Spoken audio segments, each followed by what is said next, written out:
तो स्टूडेंट कैसे हो आप लोग। आई होप कि आप लोग स्टूडेंट अच्छे होंगे और बोर्ड की तैयारी अच्छे से कर रहे होंगे। स्टूडेंट आज की इस वीडियो में मॉडल पेपर लेकर आए हैं जो क्लास 12 हिंदी साहित्य के स्टूडेंट हैं। आज की इस वीडियो में 2022 का मॉडल पेपर हम लेकर आए हैं। इस वीडियो में मॉडल पेपर को पूरा हल करके बताएंगे, यानी आंसर की के साथ में देंगे कि किस प्रकार से मॉडल पेपर को हल करें बोर्ड एग्जाम में, किस प्रकार से बोर्ड एग्जाम में जो आपका पेपर आएगा इसी पैटर्न से आएगा। तो पूरी जानकारी देंगे। तो देखिए, ऐसा आएगा आपका हिंदी का पेपर 2023 बोर्ड परीक्षा में। जो हमने ये पेपर लेकर आया हूँ मॉडल पेपर 2022 का है, लेकिन 2023 में इसी तरह का आपका पेपर आएगा। पेपर सोल्यूशन के साथ में जो मैं ये पेपर लेकर आया हूँ आपको पूरा सोल्यूशन के साथ में दूंगा। और 90+ यदि आपको 90% मार्क लाना है तो आज के इस वीडियो को आप मिस मत कीजिएगा, यानी शुरू से लेकर अंत तक जरूर देखिएगा, क्योंकि पूरी जानकारी देंगे, पूरा हम आपको हल करके बताएंगे कि किस प्रकार से आपको बोर्ड एग्जाम में हल करना है और 90+ मार्क बोर्ड एग्जाम में अचीव करना है। तो देखिए, पेपर कोड तो ये आपको पता होगा 301 और DI, हर एक डिस्ट्रिक्ट हर एक राज्य का जो पेपर होता है, जो आपका यूपी बोर्ड का होता है, इसके लिए हर एक डिस्ट्रिक्ट यानी जिले का पेपर कोड चेंज होता है। तो देखिए, यहाँ पर 301 DI है पेपर कोड। उसके बाद में यहाँ पर आपको अनुक्रमांक भरना होता है, नाम अपना दे देना है। पेपर है, पूर्णांक आपको पता होगा 100 नंबर का पूर्णांक होता है। समय बोर्ड एग्जाम में सभी का निर्धारित होता है 3 घंटा 15 मिनट। 15 मिनट आप देख सकते हैं कि प्रारंभ में 15 मिनट परीक्षार्थियों को प्रश्न पत्र पढ़ने हेतु निर्धारित होते हैं। तो ये सब आप देख सकते हैं। उसके बाद में देखिए, शुरुआत में स्टार्ट हो जाता है, यहीं से आपका पेपर स्टार्ट हो जाता है। देखिए, खंड का से स्टार्ट हो जाता है। सभी को पता होगा ये 2 भागों में डिवाइड होता है, खंड का और खंड खा। तो चलिए स्टार्ट कर लेते हैं पहले बहुविकल्पीय प्रश्न से। देखिए, प्रश्नोत्तर नंबर 1 डालिएगा और प्रश्नोत्तर नंबर में क्या पूछा गया है, देखिए क्या है। खड़ी बोली गद्य की प्रथम रचना है। जो खड़ी बोली गद्य की प्रथम रचना है वो कौन है ये बता रहा है। इसी तरीका से आपका 4 विकल्प दिया जाएगा, आप देख सकते हैं। पहला है राजा भोज का सपना, दूसरा है गौरा बादल की कथा, तीसरा है भाषा योग वशिष्ठ, या चौथा हस्तमलक। यदि आपको प्रश्न का उत्तर पता है तो आप हमें कॉमेंट में बिना हिचकिचाए बता सकते हैं कि सर पहले से हमें पता था। तो देखिए, इनमें से आपका हमने बताया था आपको शुरुआत में कि आंसर की के साथ में दूंगा। तो इनमें से आपका गौरा बादल की कथा हो जाएगा राइट आंसर, यानी खड़ी बोली गद्य की जो प्रथम रचना है वो आपका सेकंड वाला हो जाएगा, गौरा बादल की कथा। चलिए देखते हैं, अगला देखते हैं क्या है। सेम इसी प्रकार से आपका रहेगा बोर्ड एग्जाम में। प्रश्नोत्तर 1 में 5 प्रश्न होते हैं। तो प्रश्नोत्तर जो आपका 1 है वो गद्य से रिलेटेड होता है, यानी गद्य में 5 प्रश्न पूछे जाते हैं। और जो प्रश्नोत्तर 2 होगा उसमें भी 5 प्रश्न पूछे जाएंगे, लेकिन वो पद्य से रिलेटेड। तो देखिए, खा नंबर क्या है।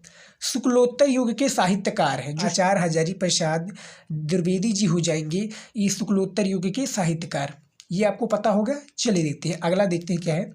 गा नंबर है हमारा, देखिए, नीर का निर्माण फिर रचना विधा है, क्या है, संस्मरण है, आत्मकथा है, रिपोर्टाज या जीवनी है। 4 विकल्प है, इसी के साथ में आपको देना होगा। तो देखिए, इनमें से आपको राइट आंसर पहचानना है। स्टूडेंट यदि आपको पता है तो बताइएगा हमें। तो सभी को पता होगा आत्मकथा हो जाएगा। इनमें से जो नीर का निर्माण है ये आत्मकथा विधा है। चलिए देखते हैं, घा नंबर देखिए, लोकायतन कृति के रचनाकार है। जो लोकायतन कृति के रचनाकार है कौन है, मैथिली शरण गुप्त जी हो जाएंगे, नागार्जुन आज्ञेय या सुमित्रा नंदन पंत। तो यदि आपने पढ़ा होगा तो इनमें से सुमित्रा नंदन पंत जी हो जाएंगी। इसके सही उत्तर यानी सही विकल्प हो जाएगा आपका सुमित्रा नंदन पंत। अगला नंबर, कितनी नावों में कितनी बार किस युग की रचना है। मोस्ट इंपॉर्टेंट ये सभी जो क्वेश्चन है सेम इसी प्रकार से आपका बोर्ड एग्जाम में भी पूछा जाएगा। तो पूरा पेपर को देखिए। तो कितनी नाव कितनी बार के जो युग के जो बेसिकली जो किस युग की रचना है, तो ये आपका प्रयोगवाद हो जाएगा, याद रखिएगा। ये शायद सच्चिदानंद हीरानंद की रचना है, ये आपको याद रखना है। हमारा प्रश्नोत्तर 2 आ गया है। और प्रश्नोत्तर 2 में क्या क्या है देखिए, का से रिलेटेड ये भी आ जाएगा, का खा गा घा। तो काम है आपका प्रेम माधुरी रचना कवि है। जो प्रेम माधुरी रचना के कवि हैं कौन है, भारतेंदु हरिश्चंद्र है, राम नरेश त्रिपाठी, या श्रीधर पाठक, या महादेवी वर्मा। तो स्टूडेंट भारतेंदु हरिश्चंद्र जी है। तो प्रेम माधुरी जो रचना कवि है भारतेंदु हरिश्चंद्र जी, सही राइट आंसर हो जाएंगे। खा नंबर देखिए, छायावाद युग की रचना है। जो छायावाद युग की रचना है कौन है, तो छायावाद युग के जो कवि हैं याद रखिएगा जयशंकर प्रसाद ही है। और उनकी जो रचना है वो है क्या है, कामायनी। तो कामायनी इनमें से राइट आंसर हो जाएगा, याद रखिएगा, ये आपका कंफर्म होगा। चलिए देखते हैं, गा नंबर देखिए क्या है, प्रयोगवाद की समय सीमा मानी जाती। 4 विकल्प है, स्टूडेंट बताइए हमें यदि आपको पता है तो देखिए इनमें से आपका फर्स्ट हो जाएगा, क्या हो जाएगा, सन 1943 से सन 1953 तक सही विकल्प हो जाएगा, जो कि प्रयोगवाद की क्या है, समय सीमा मानी जाती है। तो ये आपका कंफर्म हो गया। चलिए देखते हैं अगला, देखते हैं क्या है। देखिए पूरा मॉडल पेपर हल कर देंगे, और यदि आपने अभी हमें इंस्टाग्राम पर फॉलो नहीं किया है तो फॉलो कर लीजिए, वहाँ पर भी हम आपको ये फोटो प्रोवाइड करा देंगे। हाँ नंबर इसमें नई कविता से संबंधित पत्रिका है। 5-5 प्रश्न दोनों में पूछे जाएंगे, टोटली आपका 10 नंबर का प्रश्न पूछा जाएगा बहुविकल्पीय। तो बहुविकल्पीय प्रश्न से स्टार्टिंग हो जाती है, कॉपी में भी आपको बहुविकल्पीय प्रश्न देना होगा, तो तैयारी आप कीजिए। तो जो नई कविता से संबंधित जो पत्रिका है स्टूडेंट, याद रखिए क्या, यदि आपको इसका उत्तर आता है तो बताइएगा, कमेंट में बताइएगा, नहीं तो इनमें से आपका ज्ञानोदय राइट आंसर हो जाएगा आपका। क्या है, ज्ञानोदय नई कविता से संबंधित पत्रिका है, और सारे पत्रिका है, तो हमें कमेंट में बताइएगा। अगला नंबर देखिए, साकेत की रचना हुई, क्या हुई, साकेत के जो रचनाकार हैं वो मैथिली शरण गुप्त जी हैं। साकेत इनका महाकाव्य भी है, इन पर पद्म भूषण भी मिला है। लेकिन जो ये रचना हुई भारतेंदु युग में हुई, छायावादी युग में, द्विवेदी युग में, या नई कविता युग में, तो याद रखिएगा इनमें से आपका द्विवेदी युग हो जाएगा सही विकल्प, जो कि साकेत युग की क्या है, साकेत की जो रचना हुई द्विवेदी युग में हुई। तो कंफर्म हो गया, दोनों हमारा प्रश्न क्लियर होगा, दोनों प्रश्न का हमने उत्तर दे दिया है। अब हमारा देखिए यहाँ पर प्रश्न आ गया है प्रश्नोत्तर 3 से, कि निम्नलिखित गद्यांश पर आधारित प्रश्नों का उत्तर दीजिए। सेम यही आपका बोर्ड एग्जाम में पेपर जाएगा। और देखिए 5 दूनी 10, यानी 10 नंबर का यह गद्यांश रहता है। 5 प्रश्न दिए जाएंगे, देख सकते हैं आपका 5 प्रश्न दिए जाएगा। टोटली आपका क्या होगा, 2-2 नंबर का प्रत्येक प्रश्न होगा। 2-2 नंबर का 5 प्रश्न है, तो 5 दूनी 10, 10 नंबर कंप्लीट। अब यहाँ पर जो निम्नलिखित गद्यांश पर आधारित प्रश्नों का आपका उत्तर देना है, तो देखिए मैं आपको दिखा देता हूँ, आप गद्यांश भी पढ़ लीजिएगा। तो देखिए ये आपका कुछ गद्यांश है, और इसके 5 प्रश्न है कि उपयुक्त पाठ का शीर्षक तथा लेखक का नाम लिखिए, यानी पाठ और शीर्षक का जो नाम लिखना है आपको, और किसके प्रभाव में कोई चीज़ मान्य होती है, किस प्रकार का समाज आगे नहीं बढ़ पाता है, अभिव्यक्त का सशक्त माध्यम क्या है, और रेखांकित अंश की व्याख्या कीजिए। तो ये 5 प्रश्न है, प्रत्येक जो प्रश्न है आपका स्टूडेंट याद रखिएगा 2-2 नंबर का है, तो टोटली 10 नंबर कंप्लीट हो जाता है। तो ये जो आपका गद्यांश है, 2 जो प्रश्न होते हैं तो कंपलसरी होते हैं, चैप्टर का नाम और उसके लेखक का, और जो रेखांकित अंश की व्याख्या, ये आपका कंपलसरी है, चाहे गद्यांश हो चाहे पद्यांश, दोनों भी पूछे जाएंगे। तो देखिए रमणीयता के अभाव में कोई भी चीज़ मानी नहीं होती, तो जो ये रेखांकित अंश है, जो रेखा खींची हुई, इसकी आपको व्याख्या करनी रहेगी। और जो ये तीनों प्रश्न है स्टूडेंट, इसका आंसर आपको इसी गद्यांश में मिल जाएगा, आप भी ढूंढेंगे मिल जाएगा पूरा आपको गद्यांश में, और 10 नंबर आप इजीली प्राप्त कर सकते हैं। बस आपको ये पहचानना रहेगा कि किस चैप्टर से लिया गया है, और यदि आप पूरा गद्यांश को पढ़ेंगे मन लगाकर तो आपको चैप्टर का नाम भी पता चल जाएगा। अब देखिए यहाँ पर अथवा पूछा गया है, इस चैप्टर का इसका जो नाम है भाषा और आधुनिकता है, और इसके जो लेखक हैं कौन है, प्रो जी सुंदर रेड्डी जी। बहुत ही इंपॉर्टेंट ये गद्यांश है, इसको तैयार कर लीजिएगा। अब हमारा यह था अथवा करके, चाहे ये कर लीजिए चाहे इसके दिखे, इसके बावजूद अक्सर हमें यही विश्वास दिलाया जाता है कि न्यूनतम से गुजारा करने में जीवन बिताना, चाहे आप पहला वाला के दो ऑप्शन दिए होते हैं स्टूडेंट, चाहे आप पहला वाला कीजिए चाहे दूसरा वाला ये वाला कर सकते हैं। तो ये जो आपका है हम और हमारा आदर्श, और जो इसके जो लेखक है बेसिकली देखिए 5 प्रश्न इसमें भी पूछा गया है। तो यदि आप पूरा गद्यांश को पढ़ेंगे तो आपको रेखांकित अंश की 2 नंबर जो है बेसिकली कन्फर्म हो जाएगा। इसके अब्दुल कलाम जी हो जाएंगे, क्या है, अब्दुल कलाम जी इसके लेखक हो जाएंगे, याद रखिएगा। तो ये आपका अथवा करके है, तो ये गद्यांश आपको हल कर लेना है। उसके बाद में देखिए क्या है, देखिए चौथा क्या है हमारा, वो तीसरा गद्यांश को हल कर लिया। अब हमारा यहाँ पर चौथा प्रश्न में आ जाता है पद्यांश, कि निम्नलिखित पद्यांश पर आधारित प्रश्नों का उत्तर दीजिए। सेम प्रोसेस वहीं पर भी रहेगा, बस यहाँ पर कवि का नाम लिखना होगा, और जो आपका दिया होता है देखिए 2 नंबर का प्रत्येक प्रश्न यहाँ पर भी होगा, 5 प्रश्न होंगे, तो 10 नंबर का आपका गद्यांश पद्यांश रहता है। अब देखिए जो तरुण तनुजा तट तमल तरुवर बहु छाय, झुके कूल सोसल परसन हित मनु सुहाय, तो ये आपका भारतेंदु हरीशचंद्र जी का जो यमुना छवि है उससे लिया गया है। तो ये आपको पहचानना रहेगा कि रेखांकित अंश की, ये देखिए प्रश्न क्या पूछा गया है कि उपयुक्त पद्यांश के पाठ और शीर्षक तथा कवि का नाम लिखिए। तो जो उपयुक्त जो शीर्षक का नाम है ये आपका है यमुना छवि, और जो इसके कवि हैं भारतेंदु हरीशचंद्र, तो 2 नंबर यहाँ पर आपका कंफर्म हो गया। सेम वही प्रोसेस रहता है, यमुना के तट पर किसकी वृक्ष सुशोभित रहे ये बताना है, तमाल वृक्ष के झुकने से कैसा प्रतीत होते हैं, तमाल वृक्ष अपनी सुंदरता किसमें देखते हैं, या पद्यांश पर प्रयुक्त अलंकारों का आपको नाम लिखना है। तो यदि आपने गद्यांश पद्यांश को नहीं हल कर रहा है तो हमने इस पर भी एक पर्टिकुलर वीडियो बनाया हुआ है, आपको मिल जाएगा, आप कमेंट कीजिएगा। नहीं तो आप नीचे डिस्क्रिप्शन में जाएंगे, आपको मिल जाएगा। नहीं तो आप क्या कीजिए, आप यूट्यूब पर सर्च कर लीजिएगा, बाय शिवम स्टडी नॉलेज लिख देंगे, मिल जाएगा वीडियो। उसके बाद में देखिए अथवा लगकर इसमें भी है, घिर रहे थे घुंघराले बाल अंश अवलंबित मुख के पास। तो ये जो आपका है ये किससे लिया गया है, याद रखिएगा, ये आपका श्रद्धा मनु और किसके, जो जयशंकर प्रसाद जी इसके कवि हैं। तो ये भी आपको अथवा लगा है, चाहे दोनों में से जो आपको अच्छा लगे वो आप कर सकते हैं। तो इम्पॉर्टेंट है, इसका भी हमने वीडियो बनाया, आप जो को आप देख सकते हैं।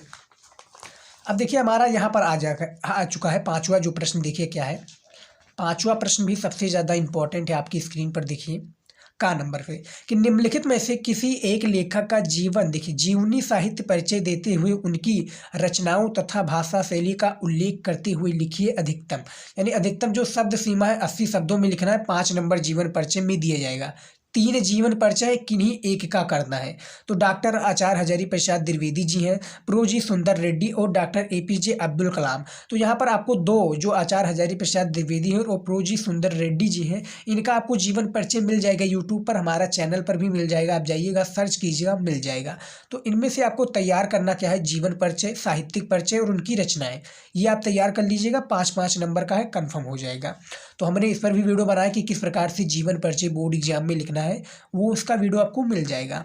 उसके बाद में देखिए खा नंबर में, कि निम्नलिखित में से किसी एक कवि का साहित्यिक परिचय देते हुए उनकी रचनाओं का उल्लेख कीजिए। किसी एक का देना है, 3 में से मैथिली शरण गुप्त जी हैं, सुमित्रा नंदन पंत जी और महादेवी वर्मा। तो इनमें से भी हमने तीनों का वो बनाया है, वीडियो बनाया है जीवन परिचय पर, वो भी वीडियो आपको मिल जाएगा। जाइएगा यूट्यूब पर सर्च कीजिएगा, जो भी आपको वीडियो चाहिए बस आप 22 शिवम स्टडी नॉलेज लिख देंगे, मिल जाएगा। ये भी आपका 5 नंबर का है। अब देखिए 6 नंबर प्रश्न में क्या आ जाता है, देखिए कहानी के प्रमुख तत्वों के आधार पर पंचलाइट अथवा कर्मनाशा की हार की विशेषताओं का उल्लेख कीजिए 80 शब्दों में। 5 नंबर इसमें भी आपको दिए जाएंगे, ये देख सकते हैं आप, 5 नंबर दिए जाएंगे। तो यहाँ पर आपको पंचलाइट अथवा कर्मनाशा की हार किन्हीं एक का करना है, 5 नंबर दिया जाएगा। और उसमें भी यदि यहाँ पर भी अथवा लगा है, यहाँ पर भी अथवा लगा है, चाहे आप बहादुर कहानी के आधार पर बहादुर का चरित्र चित्रण कीजिए, तो यहाँ पर आपको चारों चीज़ों का वीडियो आपको मिल जाएगा। डिस्क्रिप्शन में जाइएगा, नहीं तो आप लिंक आपको यूट्यूब पर भी मिल जाएगा, जाकर सर्च कर सकते हैं वीडियो। तो ये इनमें से 6 नंबर में से आपको 5 नंबर तो कन्फर्म है और ये हर साल आता है, याद रखिएगा। अब देखिए जो हमारा 7वां प्रश्न है क्या है हिंदी में, कि स्वपतित खंड काव्य के आधार पर किसी एक खंड काव्य के एक प्रश्न का उत्तर दीजिए। अब देखिए कितने सारे अथवा लगे हैं, किसी एक का करना, लेकिन जो हमारे यहाँ पर चल रहा है त्यागपति चल रहा है, जो हमारे डिस्ट्रिक्ट में चल रहा है त्यागपति चल रहा है। खंड काव्य के नायक जो चरित्र चित्रण करना है आपको त्यागपति खंड काव्य का, तो इसको भी आपको कर लीजिए। तो यहाँ पर काफ़ी जो दिए हुए मुक्ति है खंड काव्य, श्रवण कुमार खंड काव्य, तो किन्हीं एक का करना है, 5 नंबर आपका मिल जाएगा स्टूडेंट, और ये हर साल पूछा जाता है, याद रखिएगा। तो हमारा 7वां प्रश्न भी क्लियर हो गया। अब देखिए हमारा जो सारा प्रोसेस आ जाता है, देखिए क्या आ जाता है, खंड का हमने अभी तक खंड का सारा चीज़ें हल किया है। अब हमारा खंड खा का आ जाता है, तो 50 नंबर हमने उसमें क्लियर कर दिया है। अब हमारा यहाँ से 50 नंबर का प्रोसेस स्टार्ट हो जाता है। तो देखिए 8वां प्रश्न है, देखिए का में है आपका, निम्नलिखित संस्कृत गद्यांशों में से किसी एक का संदर्भ सहित हिंदी में अनुवाद कीजिए। यानी आपको एक संदर्भ देना है, 2 नंबर का संदर्भ होगा, 5 नंबर जो आपका ये गद्यांश है संस्कृत का, यदि आप हिंदी में अनुवाद करेंगे तो 5 नंबर दिया जाएगा। तो टोटली 7 नंबर का आपका एक संस्कृत का गद्यांश हो जाता है। तो देखिए जो ये गद्यांश है बेसिकली आप पढ़ लीजिएगा, ये गद्यांश लिया गया है किससे, याद रखिएगा स्टूडेंट, जो आपका ये गद्यांश है ये आपका लिया गया है आत्मज्ञा एवं सर्वज्ञा, जो चैप्टर का नाम है आत्मज्ञा एवं सर्वज्ञा। तो हमने इस पर भी वीडियो बनाया कि किस प्रकार से हिंदी संस्कृत का आपको अनुवाद करना है, संदर्भ किस प्रकार से बोर्ड एग्जाम में लिखना है, ताकि जो एग्जामिनर है आपको 7 नंबर पूरा दे सके। तो इसका भी वीडियो आपको डिस्क्रिप्शन में मिल जाएगा, सभी प्रकार की वीडियो आपको मिल जाएगा चैनल पर। उसके बाद में देखिए अथवा लगा है, इसमें भी आपका अथवा लगा है, चाहे आप ये ऊपर कीजिए, सेम प्रोसेस रहता है स्टूडेंट, याद रखिएगा। चाहे आप नीचे वाला महामना मालवीय जी का जो ये चैप्टर से लिया गया है महामना मालवीय, ये वाला भी आप कर सकते हैं। सेम खंड का यही भी स्टार्ट हो जाता है कि निम्नलिखित संस्कृत श्लोक, यानी पद्यांश या श्लोक कह लीजिए, किसी एक का संदर्भ सहित हिंदी में अनुवाद कीजिए। इसमें भी आपको 7 नंबर दिया जाएगा, सेम प्रोसेस रहेगा। तो जो पहला आपका है ये वाला, ये किससे लिया गया है? निपुर्त दिलीप, ये जो आपका चैप्टर है निपुर्त दिलीप। और उसके बाद में दूसरा है कि विद्या वेदांत धनय मदाय शक्ति परीक्षा पीरिडियानाय, तो ये आपका सुभाषित रत्नान, जो चैप्टर का नाम है सुभाषित रत्नान, श्लोक लिया गया है ये। तो आपका सेम प्रोसेस वही रहता है, बस आपका हिंदी में अनुवाद करना होता है, उसमें 5 प्रश्न का आंसर देना होता है, इसमें नहीं देना रहता है। अब हमारा स्टार्ट हो जाता है। देखिए क्या है प्रश्नोत्तर नंबर 9। क्या है प्रश्नोत्तर नंबर 9 में क्या है कि निम्नलिखित में से किन्हीं 2 प्रश्नों का उत्तर दीजिए। 2 प्रश्नों को आपको उत्तर देना है, 4 नंबर दिए जाएंगे, यानी प्रत्येक जो प्रश्न होगा आपका 2 नंबर का होगा। एक प्रश्न 2 नंबर का, तो 4 नंबर आपका यहाँ पर कन्फर्म हो जाता है। तो देखिए इसमें क्या पहला आपका है हंस पोतिका कस्य दुहिता अस्ति, तो दोनों में से आपका 4 दिया है, दोनों में से आप 2 कर लीजिएगा। ये भी इंपॉर्टेंट है, इसका भी आपको बुक में मिल जाएगा, नहीं तो आप यूट्यूब पर वीडियो इसका देख सकते हैं। उसके बाद में 10 नंबर क्या है प्रश्न कि का खागा, देखिए का खागा से रिलेटेड है, 2-2 नंबर का ये आप प्रश्न देख सकते हैं। तो श्रृंगार अथवा रौद्ररस की परिभाषा उदाहरण सहित लिखिए। खा नंबर में संदेह अथवा अति संयुक्त अलंकार की परिभाषा सुउदाहरण लिखिए, या कुंडलिया अथवा हरि गीत का छंद का लक्षण लिखते हुए उसका एक एक उदाहरण लिखिए। तो तीनों का हमने रस छंद अलंकार तीनों का एक वीडियो बनाया हो, जिसमें हमने पूरा डिटेल में बात की है कि कौन से उदाहरण लिखना है, किसके परिभाषा लिखने, कौन कौन से इंपॉर्टेंट है, हमने उसमें पूरा डिटेल में बात किया हुआ है। तो उसका भी वीडियो आपको मिल जाएगा कि रस छंद अलंकार, यूट्यूब पर सर्च कीजिएगा, सभी प्रकार की वीडियो मिल जाएगा। 2-2 नंबर का छोड़ना नहीं है, आपको कोई भी छोड़ना नहीं। और अभी तक आप यहाँ तक वीडियो देख रहे हैं, चैनल पर नहीं तो सब्सक्राइब कर लो भैया, क्योंकि चैनल पर जो भी हम इंपॉर्टेंट वीडियो है हम आपके लिए लाकर आते हैं। आप जो भी कमेंट करते हैं उसके लिए हम वीडियो बनाते हैं। तो लाइक कीजिएगा, शेयर जरूर कीजिएगा वीडियो यदि आपको पसंद आता अपने दोस्तों के साथ। तो देखिए 11 नंबर प्रश्न क्या है कि निम्नलिखित में से किसी एक विषय पर अपनी भाषा शैली में निबंध लिखिए। क्या है किसी एक जो विषय है आपको अपनी भाषा शैली पर निबंध लिखना है। तो कुछ आपका 4-5 दिए होंगे, 9 नंबर का होगा, याद रखिएगा 9 नंबर का। तो पहला जो आपका है वृक्षारोपण में लाभ, इसके बारे में लिखिए। दूसरा आपका जो खा नंबर भारतीय समाज पर नारी का महत्व, इस पर हमने निबंध बनाया हुआ है, आप जाएंगे यूट्यूब पर सर्च कीजिएगा कि नारी पर निबंध बाई शिवम स्टडी नॉलेज, वो वीडियो मिल जाएगा। उसके बाद में गा नंबर है परहित सरिस धर्म ना भाई, इसके बारे में बताइए। और जीवन में स्वास्थ्य शिक्षा की उपयोगिता क्या है, इस पर निबंध लिखिए। और यदि मैं प्रधानमंत्री होता, तो 5 आपका ये टोटली निबंध है, 9 नंबर का प्रश्न है, तो किन्हीं एक का करना है। तो आपके पास ऑप्शन काफ़ी सारे होते हैं, एक ना एक तो आपको आ ही जाएगा। और हमने किस प्रकार से निबंध लिखे बोर्ड एग्जाम में, ताकि एग्जामिनर जो है 9 नंबर दे सके, उस पर भी वीडियो बनाया है, आपको मिल जाएगा वीडियो। तो ये आपको तैयार कर लेना है। उसके बाद में देखिए क्या है प्रश्नोत्तर 12 से स्टार्ट हो जाता है। देखिए का, अब ये हमारा आ जाता है, देखिए संधि विच्छेद। तो संधि विच्छेद बेसिकली 3 संधि विच्छेद होते हैं। तो देखिए का नंबर में पहला सच्चनम, देखिए क्या है सच्चनम का संधि विच्छेद होगा। 4 विकल्प है, किन्हीं एक का आपको बताना है, ये ऑब्जेक्टिव के फॉर्म में पूछा गया है, यानी बहुविकल्पी में। तो देखिए इनमें से आपका सही विकल्प क्या हो जाएगा, बताइए स्टूडेंट। तो इनमें से आपका देखिए सच यानम, देखिए क्या सच प्लस चैनम, आपका सच्चैनम का सही संधि विच्छेद हो जाएगा। दूसरा आपका पूर्णस्य चंद, क्या है पूर्णस्य चंद का संधि विच्छेद क्या होगा। तो इनमें से आपका क्या हो जाएगा स्टूडेंट, ये बताना है आपको। तो ये आपका हो जाएगा देखिए इनमें से जो ये आपका गलत है, सच्चनम का संधि जो सही विच्छेद हो जाएगा, इनमें से आपका सत प्लस चैनम हो जाएगा सही संधि विच्छेद, जो कि सच्चनम का संधि विच्छेद है। दूसरा आपका पूर्णचंद का संधि विच्छेद, तो इनमें से आपका पहला हो जाएगा पूर्ण प्लस चंद्र हो जाएगा इसका सही संधि विच्छेद। तीसरा आपका क्या है दुख परोन्नति, क्या है दुख परोन्नति का संधि विच्छेद क्या होगा, ये बताइए। इसी प्रकार से देना होगा, 3 प्रश्न इसमें पूछे जाते हैं जो संधि विच्छेद में होते हैं बेसिकली।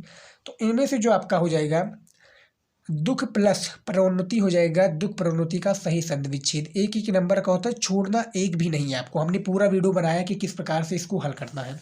उसके बाद में खा का आ जाता है, इसमें भी 2-3 प्रश्न होंगे, 2 प्रश्न है इसमें। देखिए अनुरूपम में समास है, ये हिंदी साहित्य का है, जो क्लास 12 आर्ट्स के स्टूडेंट होते हैं उनके लिए 100 मार्क्स का हिंदी साहित्य का पेपर है।